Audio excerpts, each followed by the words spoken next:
Komisi Pemberantasan Korupsi menahan dua petinggi perusahaan BUMN PT BGR. Bupati Kepulauan Meranti Muhammad Adil ditetapkan KPK sebagai tersangka.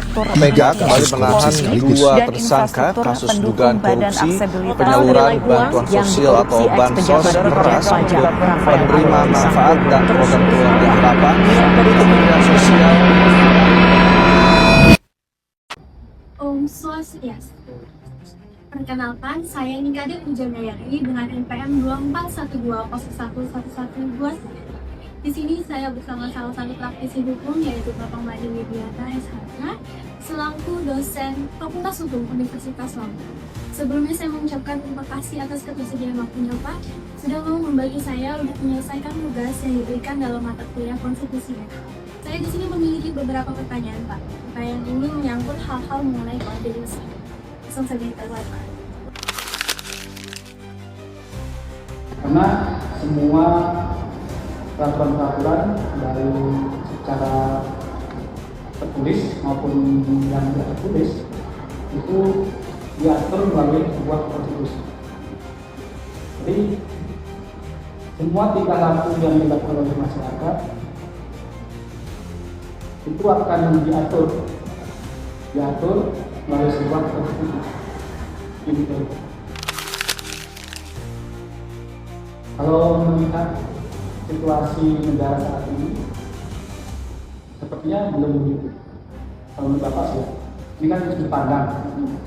Kalau secara ini belum, secara konstitusi, ya, itu belum begitu di masyarakat. Justru malah tahun-tahun ini yang menghalang-halangi dari ya semestinya konstitusi itu harus dilakukan, tapi dengan kepintaran mereka, dengan kolega mereka ada celah untuk menghindari dari semestinya konstitusi harus dilaksanakan. Misalnya seorang koruptor harus dihukum, tapi dalam kenyataannya ini kan masih ditutupi, ya itulah sebabnya. Hanya seorang presiden atau penegak hukum itu masih dikatakan belum bisa menegakkan konstitusi.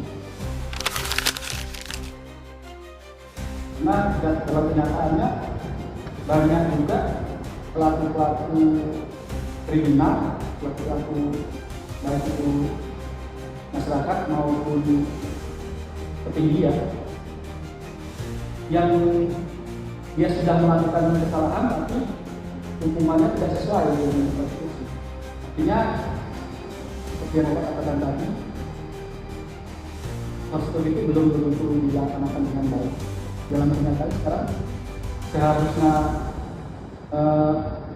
undang-undang perampasan aset itu kan itu bagus untuk negara, sebagai kesehatan negara, juga sebagai efek jerak bagi seseorang yang melakukan korupsi. Tapi dalam kenyataannya sampai sekarang masih halang-halang.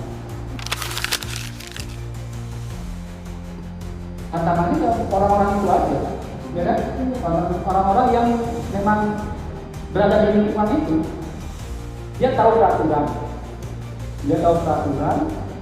tahu konsekuensi, dan dia memahami undang-undang itu, memahami konstitusi, sehingga dia bagaimana caranya menghalangi agar misalnya undang-undang perampasan aset itu tidak disahkan. Kenapa? Karena mereka itu berada di lingkaran itu, ya kan?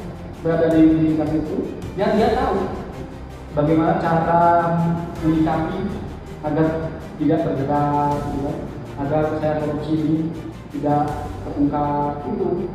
Makanya untuk menegakkan itu susah. Gitu. Saya harus perlu orang-orang yang luar biasa, benar-benar maju dan bersih.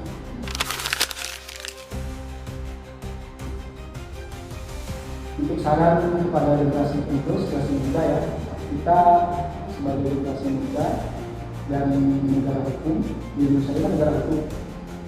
Sebaiknya kita dari sekarang sejak dini mempelajari aturan-aturan undang-undang. Harus lebih giat lagi belajar dan pahami undang-undang agar tidak ada unsur penindasan, ya, diskriminasi. Itu menghindari seperti itu. Ketika kita paham, dia tidak akan bisa mendiskriminasi seorang.